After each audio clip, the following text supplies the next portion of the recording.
Well, if you enjoyed it that much, the next song is going to be, no.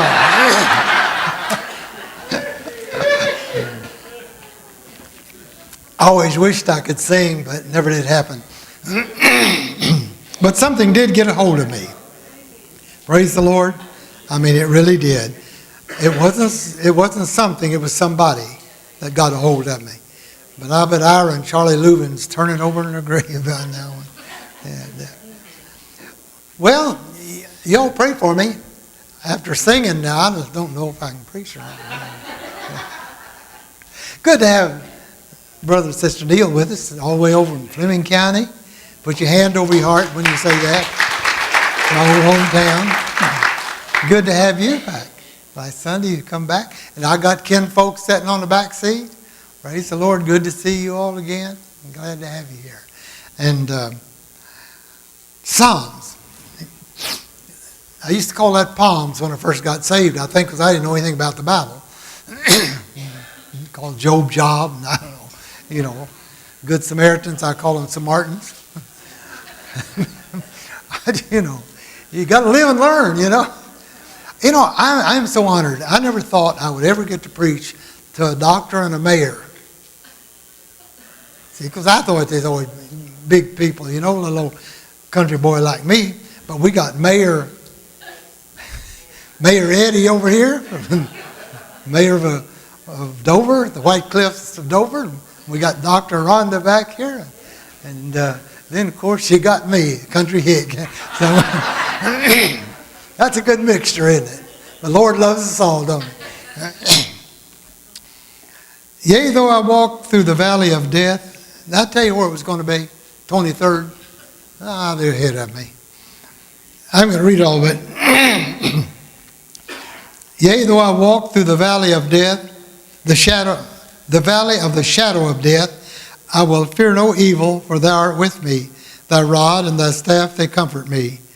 Thou preparest a table before me in the presence of mine enemies. Thou anointest my head with oil. My cup runneth over. I just read this part. It's also beautiful, but I was thinking about, and I preached about this before, but maybe a little different vein today, about walking through the valley of the shadow of death. And death is not a destination, but death is a journey. Death is a journey, traveling from this life to the next life.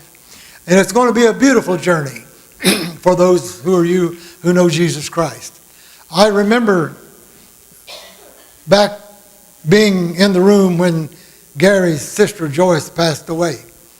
And she was there very close to going over to the other side. We didn't know when. We were just waiting. Doctor said probably morning or something like that. And she was just lying there. And all of a sudden, out of nowhere, Joyce raised up in that bed. And she just looked like this. And I'd love to see what she saw. But someday I will. And she just simply laid back and took the journey of death. You see, there's things to see on this road when we leave this world. There's going to be things to see. And here's some of them that David saw. Now this not only refers to David, but it also refers to Christ. When he walked through the shadow of the valley of death, when his death and resurrection and all these things took place, he, like us in the flesh, had to cross over from life to eternity. Now, you might well say that a Christian don't die. This body dies, but that's not important. This body is only worth about a little over $1. If you take all the chemicals that are in it and you add them up, it might come to $1.05. The way inflation is, it might be $6 now since yesterday. I don't know. But anyway, people that think that they're worth so much and they are so high and mighty. But there's a song that says, pick me up on your way down. The higher you get in yourself, that means the farther away you get from everybody else. I want to be close to God. I want to be close to God's people. I want to be close to everyone that will have anything to do with me. Because I'm going to take a journey someday, and I'm going to take a journey with a lot of you folks that are sitting right here listening to me this morning. It's going to be a journey that we're going to see some things. And some mighty things are going to happen on this journey. It says that when he walked through this valley of the shadow of death, he feared no evil. Why did he not fear evil? He said, thou spreadest a table before me in the presence of mine enemies. I'd like to think for a few moments about this table that's going to be spread before us in the presence of our enemies. I used to read this and think that where did David ever find that he had enemies where he sat down amongst them and had a dinner? He didn't, because everything you read about David and his enemies, they were at war. There was slaughter, there were killings, and evil people was removed by David's sword from the face of the earth. And there was no time or no place for David in this life to sit down and really have a dinner like that in the presence of his enemies. Matter of fact, David had to hide out in caves. One time, David was out in another place fighting the Philistines. And when he started to come back home, someone ran out and met him. And the news wasn't good, because when he got back to Ziklag, to where he lived, he found out that the enemy had destroyed his family.